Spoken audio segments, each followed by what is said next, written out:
Bagaimana jika seorang jenderal mampu memenangkan perang, bahkan sebelum pertempuran dimulai? Bayangkan sebuah pasukan yang berjalan ratusan kilometer melintasi gurun paling mematikan di dunia, tanpa sumber air, tanpa peta pasti, dan tanpa jaminan hidup. Matahari gurun membakar kulit seperti api yang tak pernah padam. Angin membawa pasir yang menusuk wajah. Setiap langkah bisa menjadi langkah terakhir. Dalam kondisi seperti itu, kebanyakan pasukan akan hancur sebelum melihat musuh. Namun pasukan ini tidak berhenti. Mereka terus bergerak, siang dan malam, menembus wilayah yang bahkan para pedagang gurun pun enggan melewatinya. Bagi banyak orang, perjalanan itu adalah bunuh diri. Tapi bagi komandan mereka, itu adalah strategi.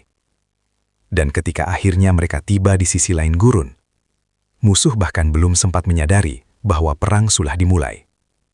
Benteng-benteng belum disiapkan, pasukan belum dikerahkan. Para jenderal musuh bahkan masih yakin bahwa wilayah itu aman, karena menurut semua perhitungan militer, tidak mungkin ada pasukan yang datang dari arah tersebut. Namun satu orang melihat sesuatu yang tidak dilihat orang lain. Ia tidak hanya melihat peta, ia melihat kemungkinan. Inilah kisah tentang seorang komandan yang tidak sekadar memimpin pasukan di medan perang, tetapi mengubah cara perang itu sendiri dipahami. Namanya Khalid bin Walid, seorang pria yang oleh sejarah dijuluki Saifullah, pedang Allah. Namun gelar itu tidak lahir hanya dari keberanian di tengah denting pedang dan gemuruh pertempuran. Banyak prajurit yang berani, banyak jenderal yang kuat. Tapi hanya sedikit yang mampu memikirkan perang dengan cara yang sama sekali baru. Khalid adalah salah satunya. Ia memahami bahwa kemenangan tidak selalu ditentukan oleh siapa yang memiliki pasukan lebih besar. Tidak juga oleh siapa yang memiliki senjata lebih kuat. Kemenangan seringkali ditentukan oleh siapa yang bergerak lebih cepat, berpikir lebih jauh, dan menyerang di tempat yang paling tidak terduga. Di tangan Khalid, gurun yang mematikan berubah menjadi sekutu strategis. Kecepatan berubah menjadi senjata yang menakutkan. Dan logistik, yang biasanya dianggap urusan belakang, menjadi fondasi kemenangan yang tak terlihat. Ia tidak sekadar memenangkan pertempuran. Ia mendesain kemenangan. Dan dari padang pasir Arabia, lahirlah seorang komandan yang akan dikenang oleh sejarah sebagai salah satu jenius militer terbesar sepanjang masa. Selamat datang di channel Cakis, tempat kita menyelami kisah-kisah besar yang membentuk sejarah dunia. Kisah para tokoh luar biasa, strategi perang yang mengubah peradaban, serta pelajaran hidup yang tetap relevan hingga hari ini. Di channel ini, setiap cerita bukan sekadar kisah masa lalu. Di baliknya selalu ada hikmah, keberanian, kecerdasan, dan keputusan besar yang mampu mengubah arah sejarah manusia. Karena itu, sebelum kita mulai kisah hari ini, saya ingin menyapa kalian semua yang sedang menonton dari berbagai daerah. Coba tuliskan di kolom komentar, kalian menonton dari kota mana. Saya selalu senang membaca komentar kalian dari berbagai penjuru Indonesia, bahkan dari luar negeri. Semoga siapapun yang sedang menonton video ini diberikan kesehatan, rezeki yang baik, kemudahan dalam urusan hidup, dan keberkahan dalam setiap langkahnya. Amin. Dan jika kalian menyukai konten kisah sejarah, strategi para tokoh besar, serta cerita inspiratif yang penuh makna seperti ini, jangan lupa subscribe channel Cakis, aktifkan juga tombol loncengnya, agar kalian tidak ketinggalan kisah menarik berikutnya. Sekarang, mari kita mulai kisah luar biasa hari ini. Sang komandan yang membaca perang seperti catur. Sebagian jenderal memenangkan pertempuran karena jumlah pasukan. Sebagian lagi karena keberanian. Namun Khalid bin Walid memenangkan perang karena cara ia berpikir. Ia melihat medan perang seperti papan catur raksasa. Setiap unit pasukan bukan sekadar tentara, melainkan alat dalam komposisi strategi besar. Sebuah susunan gerak yang dirancang untuk memancing, menjebak, lalu menghancurkan lawan pada saat yang paling menentukan. Khalid memahami sesuatu yang jarang disadari jenderal pada zamannya. Perang tidak dimenangkan oleh kekuatan saja. Perang dimenangkan oleh pergerakan. Kecepatan berpindah posisi. Kejutan yang menghancurkan moral musuh, dan kemampuan muncul di tempat yang tidak mungkin diprediksi. Di era ketika banyak pasukan masih bertempur dengan cara kaku, barisan panjang yang saling menabrak dalam kekuatan brutal, Khalid sudah berpikir beberapa langkah ke depan. Ia tidak hanya memikirkan pertempuran hari itu, tetapi bagaimana setiap gerakan akan memengaruhi pertempuran berikutnya. Bagi Khalid, medan perang bukanlah kekacauan. Ia adalah pola. Sebuah sistem yang bisa dipahami, dipelajari, dan dimanipulasi. Ia memperhatikan jarak antar unit. Ia membaca kelelahan pasukan lawan. Ia memahami bagaimana debu gurun, arah angin, bahkan waktu matahari terbit dapat memengaruhi jalannya pertempuran. Hal-hal kecil yang sering diabaikan oleh jenderal lain justru menjadi senjata tersembunyi bagi Khalid. Ketika komandan lain melihat ribuan tentara bergerak dalam kekacauan, Khalid melihat alur strategi. Ia tahu kapan harus menahan diri, kapan harus mundur beberapa langkah untuk memancing musuh masuk lebih dalam, dan kapan harus menyerang dengan kekuatan penuh, seperti badai yang tiba-tiba turun dari langit.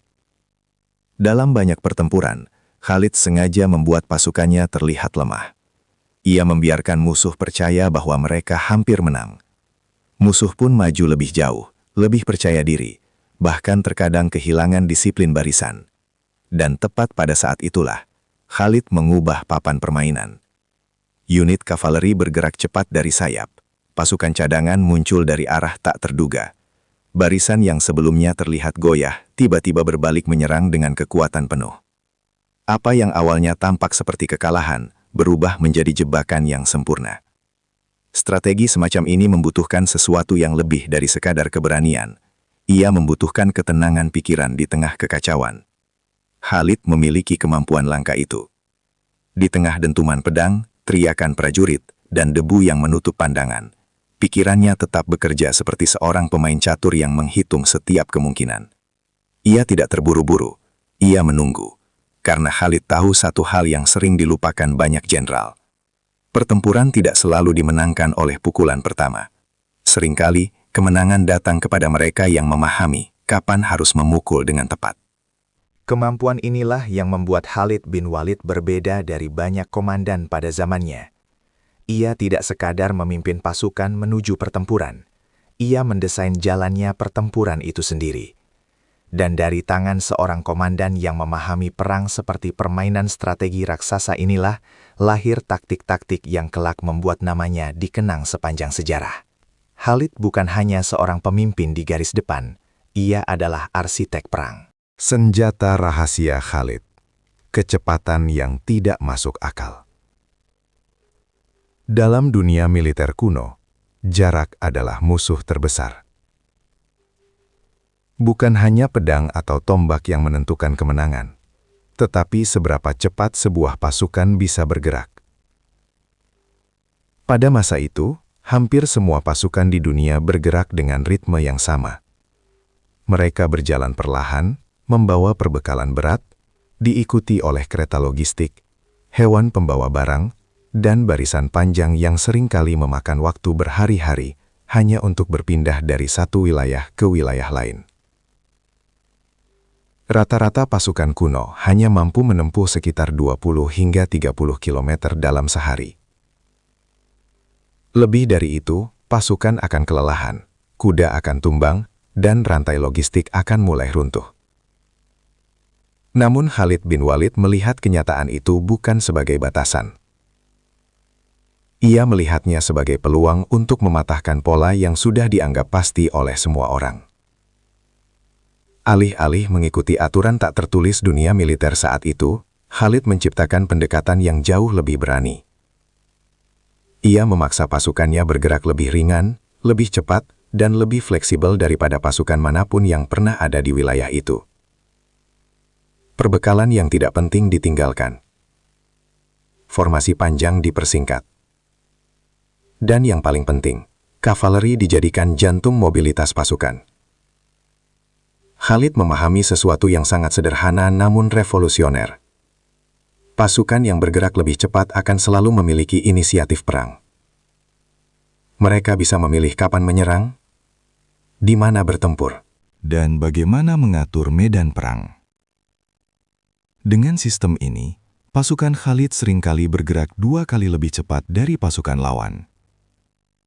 Bagi musuh, ini menciptakan sesuatu yang sangat berbahaya, ketidakpastian. Seorang jenderal biasanya merencanakan strategi berdasarkan jarak dan waktu tempuh pasukan lawan. Jika musuh berada 200 km jauhnya, mereka tahu bahwa pasukan itu akan tiba dalam waktu beberapa hari. Namun dengan Khalid, perhitungan itu seringkali menjadi tidak relevan. Ada banyak kisah di mana para komandan musuh menerima laporan bahwa pasukan Khalid masih jauh dari posisi mereka. Namun sebelum mereka sempat mengatur pertahanan, debu besar sudah terlihat di cakrawala. Pasukan Khalid sudah tiba. Kecepatan ini tidak hanya mengejutkan secara taktis, tetapi juga menghancurkan mental lawan. Para prajurit yang percaya mereka masih memiliki waktu untuk bersiap, tiba-tiba harus menghadapi kenyataan bahwa musuh telah berdiri tepat di depan mereka. Dalam banyak kasus, barisan musuh bahkan belum sepenuhnya terbentuk ketika serangan dimulai. Namun, rahasia kecepatan Khalid tidak hanya terletak pada keberanian memaksa pasukan bergerak lebih jauh.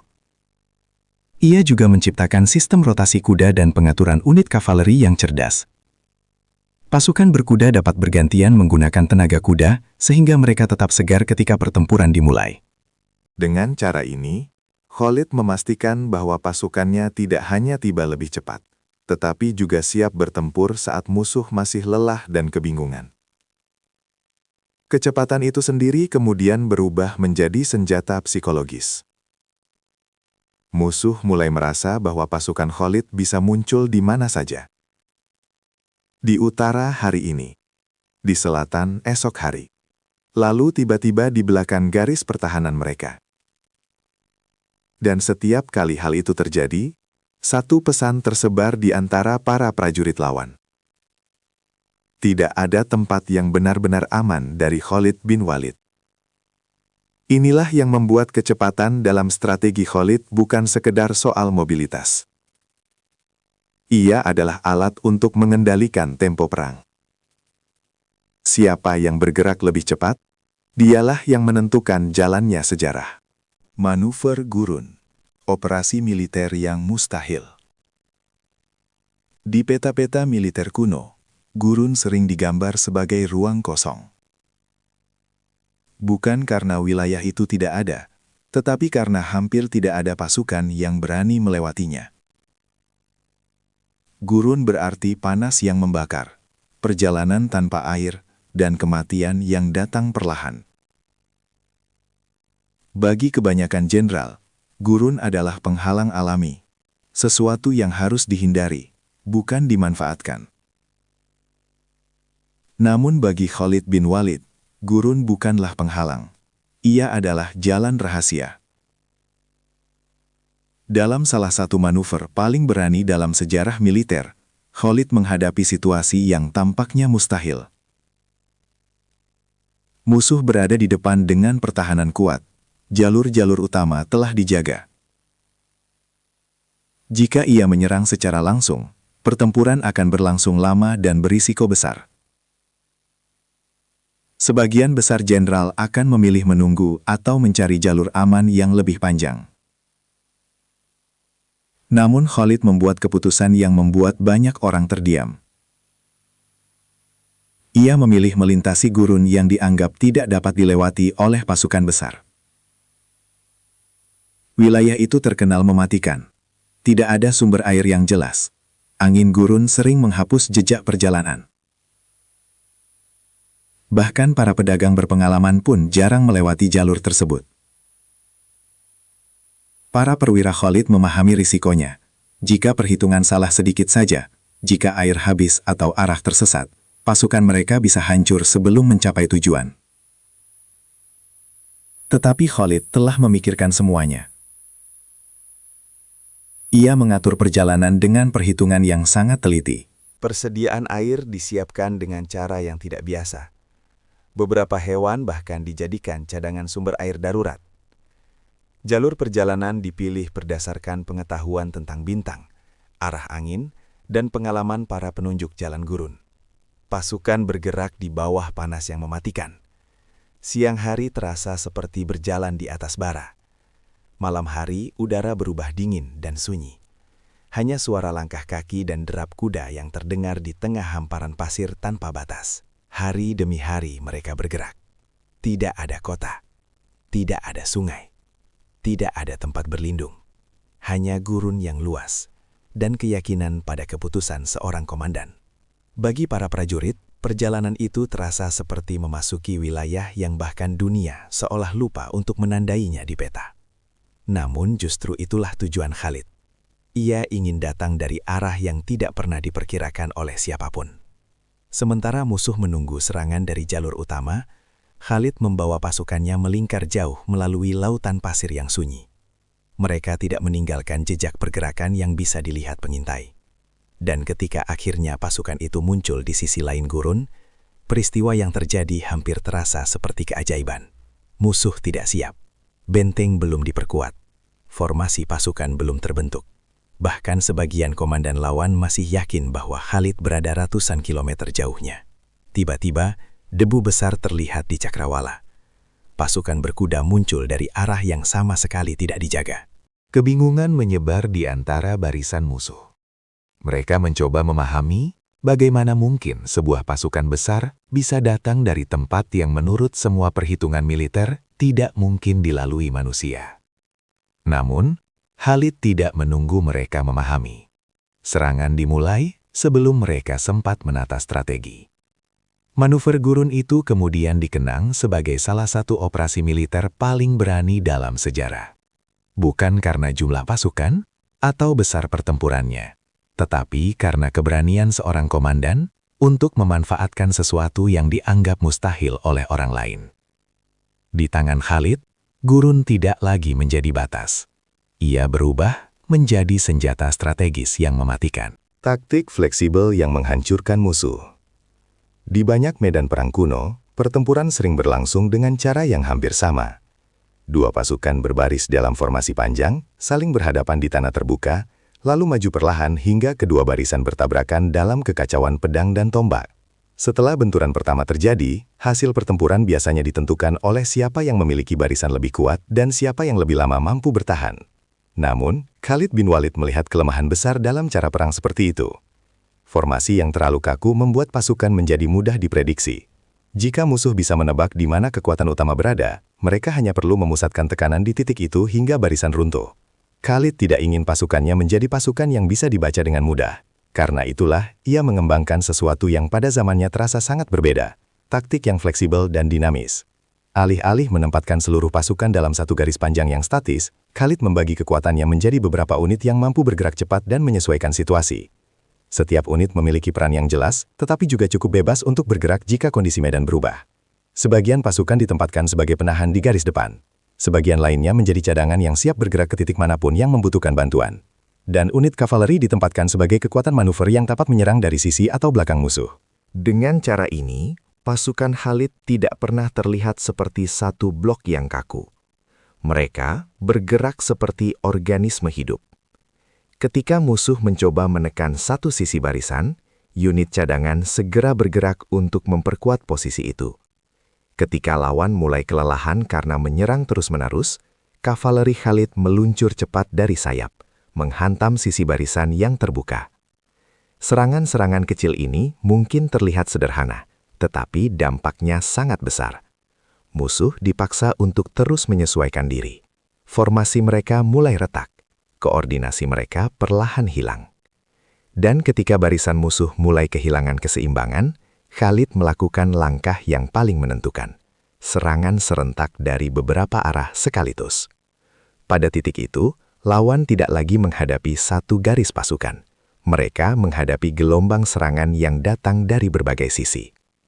Dalam kekacauan seperti itu, komunikasi antar unit musuh menjadi sulit. Perintah dari komandan tidak lagi sampai dengan jelas. Prajurit di garis depan mulai bertempur sendiri-sendiri tanpa arah. Khalid sangat memahami momen seperti ini. Ia tahu bahwa sebuah pasukan seringkali tidak runtuh karena jumlah korban, tetapi karena hilangnya koordinasi. Begitu koordinasi itu hilang, Bahkan pasukan yang lebih besar bisa berubah menjadi kerumunan yang kacau. Dan di tengah kekacauan itulah pasukan Khalid bergerak seperti badai. Serangan cepat, manuver tajam, pukulan yang datang dari tempat yang tidak terduga.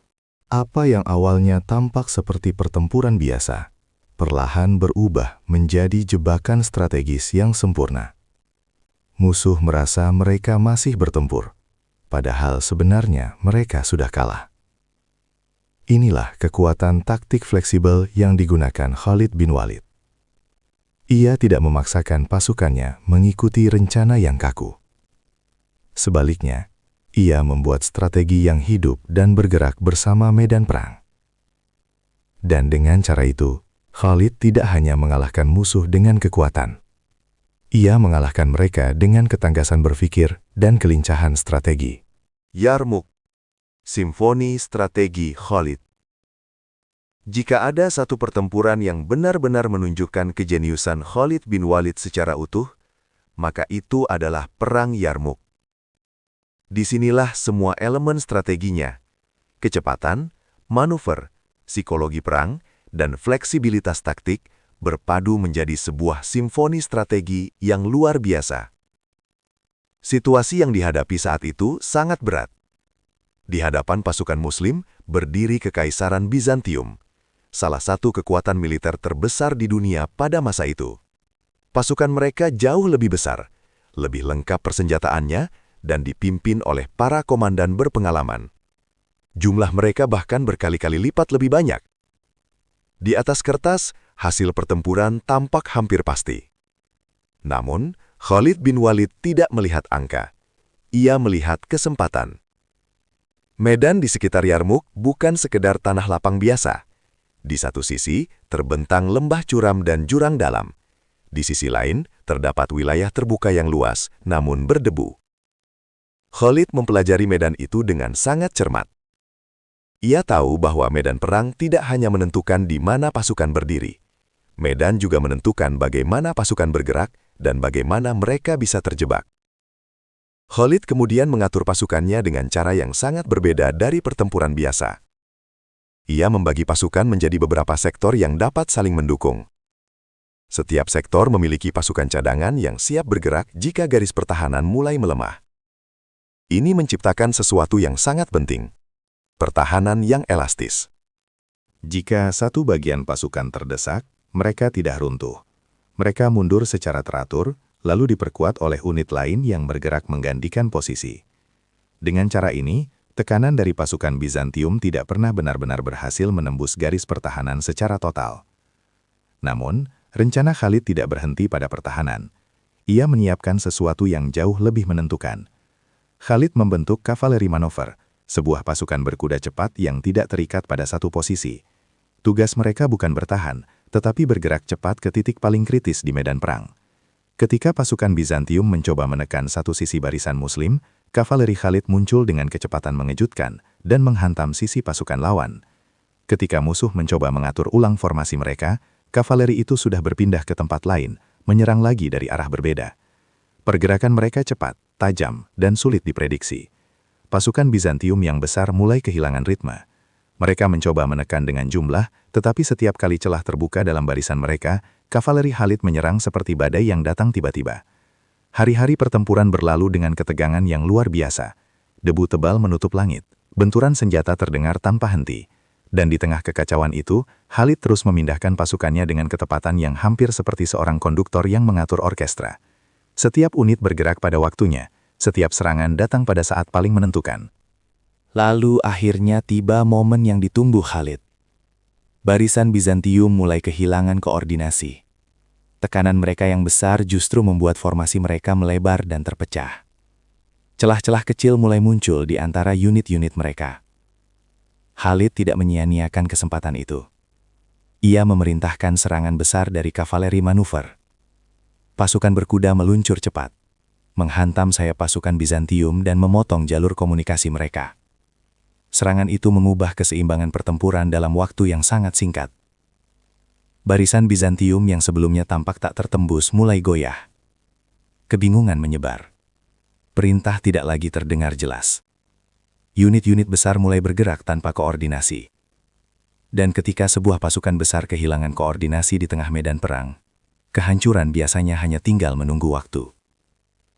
Pertempuran Yarmouk kemudian dikenang sebagai salah satu kemenangan paling menentukan dalam sejarah militer. Bukan hanya karena hasilnya, tetapi karena cara kemenangan itu diraih. Di bawah komando Khalid bin Walid, pasukan yang lebih kecil mampu mengalahkan kekuatan besar dunia. Bukan dengan kekuatan semata, tetapi dengan strategi yang dirancang dengan kecerdasan luar biasa. Psikologi perang. Senjata tak terlihat, Khalid. Sebagian jenderal percaya bahwa perang dimenangkan dengan pedang yang lebih tajam dan pasukan yang lebih besar. Namun, Khalid bin Walid memahami sesuatu yang jauh lebih dalam. Sebelum tubuh musuh dihancurkan di medan perang, pikiran mereka harus dihancurkan terlebih dahulu. Inilah salah satu senjata paling mematikan yang dimiliki Khalid. Bukan tombak, bukan kavaleri, melainkan psikologi perang. Khalid memahami bahwa ketakutan dapat menyebar lebih cepat daripada pasukan berkuda. Ketidakpastian dapat melemahkan pasukan bahkan sebelum pertempuran dimulai. Dan keraguan dalam pikiran seorang prajurit dapat meruntuhkan barisan yang tampaknya kuat. Karena itu, banyak strategi Khalid tidak hanya dirancang untuk memenangkan pertempuran secara fisik, tetapi juga untuk mengguncang mental musuh. Ia sering memanfaatkan sesuatu yang sangat sederhana. Kejutan. Pasukannya muncul dari arah yang tidak terduga. Mereka bergerak lebih cepat dari perkiraan siapapun. Dan seringkali menyerang sebelum musuh benar-benar siap. Bagi para prajurit lawan, hal ini menciptakan perasaan yang sangat mengganggu. Mereka tidak tahu kapan Khalid akan datang. Tidak tahu dari arah mana ia akan menyerang. Dan yang lebih menakutkan lagi, mereka tidak pernah benar-benar yakin berapa besar kekuatan yang ia bawa. Dalam beberapa situasi, Khalid bahkan sengaja menciptakan ilusi kekuatan yang lebih besar. Pergerakan unit-unitnya dibuat terlihat seperti jumlah pasukan yang jauh lebih banyak. Debu yang ditimbulkan oleh kavaleri digunakan untuk memperbesar kesan bahwa pasukan besar sedang bergerak. Bagi pengintai musuh yang melihat dari kejauhan, debu itu seringkali terlihat seperti gelombang pasukan yang tak berujung. Kebingungan mulai muncul. Para komandan lawan dipaksa membuat keputusan cepat berdasarkan informasi yang tidak lengkap. Apakah mereka harus bertahan, mundur, atau menyerang lebih dulu? Dalam kondisi seperti itu, kesalahan kecil bisa berubah menjadi bencana besar. Namun, psikologi perang Khalid tidak hanya terjadi sebelum pertempuran. Ia juga memahami bagaimana menjaga semangat pasukannya sendiri. Khalid dikenal sebagai pemimpin yang selalu berada dekat dengan garis depan. Para prajurit melihatnya langsung memimpin manuver, mengatur formasi, dan bergerak di tengah pertempuran dengan ketenangan yang mengesankan. Kehadiran seorang komandan di garis depan memiliki efek yang luar biasa bagi moral pasukan. Jika komandan mereka tenang, para prajurit merasa lebih kuat. Jika komandan mereka yakin, mereka pun percaya bahwa kemenangan masih mungkin diraih. Sebaliknya, musuh yang melihat keberanian itu seringkali merasa menghadapi pasukan yang tidak mudah dipatahkan. Disinilah Khalid menunjukkan pemahaman yang sangat tajam tentang sifat manusia dalam perang. Ia tahu bahwa kemenangan tidak hanya terjadi ketika musuh kehilangan tentara. Kemenangan sering terjadi ketika musuh kehilangan keyakinan. Ketika keraguan mulai menyebar di antara barisan lawan, bahkan pasukan besar bisa runtuh dengan cepat. Para prajurit mulai bertanya dalam hati mereka, apakah kita bisa menang? Apakah kita menghadapi pasukan yang terlalu kuat? Apakah komandan kita benar-benar memahami apa yang terjadi? Pertanyaan-pertanyaan itu mungkin tidak terdengar di medan perang, namun dampaknya bisa jauh lebih mematikan daripada pedang. Dan Khalid bin Walid tahu persis bagaimana memanfaatkannya. Dengan kombinasi kecepatan, kejutan, dan kepemimpinan yang kuat, ia menciptakan sesuatu yang sangat menakutkan bagi lawannya. Perasaan bahwa mereka sedang melawan komandan yang selalu satu langkah lebih maju. Dalam perang, perasaan seperti itu bisa menjadi awal dari kekalahan yang tidak terhindarkan. Warisan sang arsitek perang. Sejarah sering mengingat para jenderal karena kemenangan besar mereka. Namun hanya sedikit yang dikenang karena cara mereka mengubah pemahaman manusia tentang perang itu sendiri. Khalid bin Walid adalah salah satunya. Ia hidup di zaman ketika teori militer formal hampir tidak ada. Tidak ada akademi perang, Tidak ada buku strategi yang dipelajari para perwira seperti di era modern. Sebagian besar komandan belajar melalui pengalaman, tradisi suku, dan insting di medan pertempuran. Namun dari padang pasir Arabia yang keras, Khalid secara alami mengembangkan prinsip-prinsip perang yang jauh melampaui zamannya. Ia memahami bahwa mobilitas adalah kekuatan. Ia menjadikan kecepatan sebagai alat untuk mengendalikan medan perang. Ia menggunakan manuver untuk memecah kekuatan lawan yang lebih besar. Dan ia memanfaatkan psikologi perang untuk melemahkan musuh, bahkan sebelum pedang diangkat. Konsep-konsep ini, yang tampak sederhana hari ini, sebenarnya merupakan gagasan yang sangat maju pada zamannya. Banyak ahli sejarah militer modern bahkan melihat strategi Khalid sebagai bentuk awal dari manuver warfare, sebuah pendekatan perang yang menekankan kecepatan, fleksibilitas, dan serangan terhadap titik lemah musuh daripada benturan kekuatan secara langsung. Prinsip yang sama kemudian muncul kembali berabad-abad kemudian dalam berbagai doktrin militer dunia. Namun Khalid menggunakannya jauh sebelum istilah-istilah itu dikenal. Yang membuat kisahnya semakin luar biasa adalah kenyataan bahwa Khalid bukanlah seorang teoretikus yang menulis strategi di balik meja. Ia adalah komandan lapangan. Ia memikirkan strategi di tengah debu gurun, di antara pasukan yang bergerak cepat, dan di bawah tekanan pertempuran yang sesungguhnya. Keputusan-keputusannya seringkali harus dibuat dalam hitungan detik. Namun berkali-kali, keputusan itu terbukti tepat. Itulah sebabnya namanya terus dikenang selama berabad-abad. Bukan hanya karena kemenangan yang ia raih, tetapi karena cara ia meraih kemenangan itu. Khalid bin Walid tidak hanya memimpin pasukan menuju perang, ia merancang perang itu sendiri. Dan dalam setiap manuver cepat di gurun, setiap serangan tak terduga, dan setiap strategi yang mematahkan lawan yang lebih besar, satu hal menjadi semakin jelas. Ia bukan sekadar seorang jenderal, ia adalah arsitek perang yang mengubah sejarah. Kisah Khalid bin Walid mengajarkan satu hal yang sangat kuat. Kemenangan tidak selalu milik mereka yang paling besar atau paling kuat, tetapi milik mereka yang berpikir lebih tajam, bergerak lebih cepat, dan berani melihat peluang di tempat yang tidak dilihat orang lain. Di tangan Khalid, gurun yang tampak kosong berubah menjadi jalur kemenangan. Pasukan yang lebih kecil mampu mengalahkan kekuatan besar dunia karena dipimpin oleh seorang komandan yang memahami strategi, keberanian, dan keyakinan. Dari kisah ini, kita belajar bahwa dalam hidup, seringkali tantangan terbesar bukanlah kekurangan kekuatan, tetapi cara kita melihat dan menghadapi keadaan. Jika Anda menyukai kisah strategi, sejarah Islam, dan cerita para tokoh besar yang mengubah jalannya dunia, jangan lupa subscribe channel ini, karena di video berikutnya kita akan membahas kisah luar biasa lain yang mungkin belum pernah Anda dengar sebelumnya. Sampai jumpa di kisah berikutnya.